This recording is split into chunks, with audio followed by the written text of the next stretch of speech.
But viewers, this is what has been presented.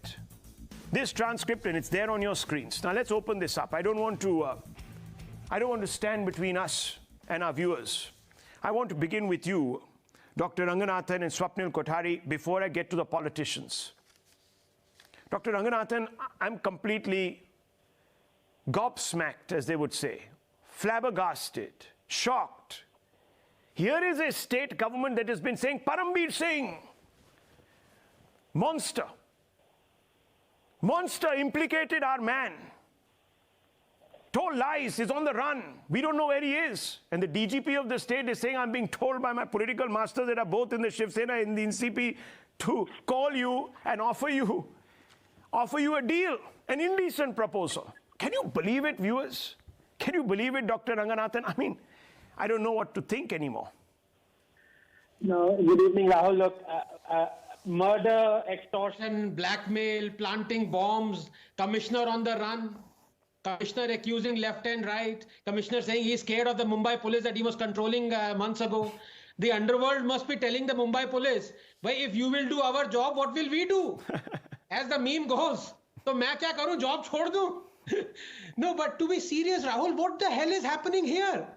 And the second question is, if this was happening in an agency controlled by the center, WAPO, New York Times would have been running column yards on the state of executive in India right now. There it's a banana republic. Maharashtra, let me remind you, is of population 115, 120 million people, more than the population of major Western countries. And here is the police of Maharashtra, Home Minister of Maharashtra. But you know, it's not only the nature of the allegation, but rather who has made them. It's not me or you or a common citizen. These are the people who are at the topmost echelons of the executive. They have been made by none other than the ex-commissioner of Mumbai Police, working directly under the Home Minister, chosen directly by the Chief Minister, and talking of the period when he was a sitting police commissioner. The very least, I tell you, propriety and ethics, if such things at all exist anymore in politics, demand is that the Mumbai police is spring clean from head to toe. I repeat, head to toe.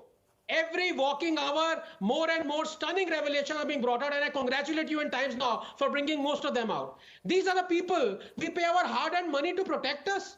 The mind boggles, as you said, gobsmacked. I repeat, Rahul, for every corrupt police officer caught in Mumbai right now, there are at least 500 or 1,000 still roaming free. And let me say this as well, because this is a watershed moment as far as Mumbai police is concerned. All investigations must now be conducted under the hourly supervision of Supreme Court. And finally, Rahul, I hope you won't make any excuses like the Home Minister as to your whereabouts right now. The entire nation and millions of people are watching you anchoring this show. So please don't claim tomorrow that you are having cappuccino in Khan Market from 8 to 9 p.m. Well, Dr. Ranganathan, you know, I'll come to you because, you know, you have in-depth knowledge. You worked in the financial sector. So let me just come to you in just a few moments. Let me bring in Dr. Ranganathan before that. Dr. Ranganathan, yes. What would you like to say here? Yeah, no, I mean, as a layman, these are my views, you know, because I think till the time it decides one way or the other on cryptocurrency, I would like the government to make it mandatory to make donations to political parties only in Bitcoin. Let the politicians also have some skin in the game. Doodh ka doodh aur pani ka pani ho jayega, I'm telling you. No, but to be serious, Rahul, although I've always been a votary of zero or no government interference in businesses or running of businesses, the so-called forgotten Modi axiom of a government has no business to be in business, or you can call it a laissez-faire view of financial matters, I cannot deny that regulations are necessary. For capitalism without regulations is crony capitalism, and we don't want that. The problem comes when either there are no regulations or too many regulations. Now look at this case of cryptocurrency. Do we require regulations? The RBI seems to think so. There is a case to be made on it as well. Who or what is backing crypto? What are the liabilities? What happens in the case of an equivalent of say a bank run? Don't people castigate the government if a private bank or a private transaction turns rogue?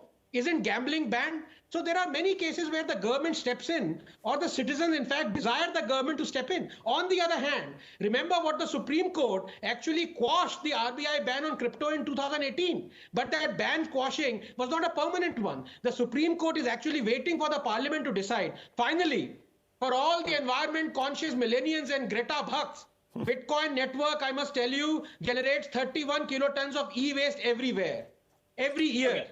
How Let me dare tell you? you, Now, if we make Anand Ranganathan, Dr. Ranganathan, let me tell you, computer use, every 1 byte that we generate is very, very carbon inefficient, let me tell you. I mean, we can't shut down the entire internet, but I understand what you're saying, and they're very valid points. Viewers, yes, I'll tell you, if political parties were accepting donations in Bitcoin, we would probably have a different story. We might have had a regulation much earlier. Now, I want to ask Sanju Verma this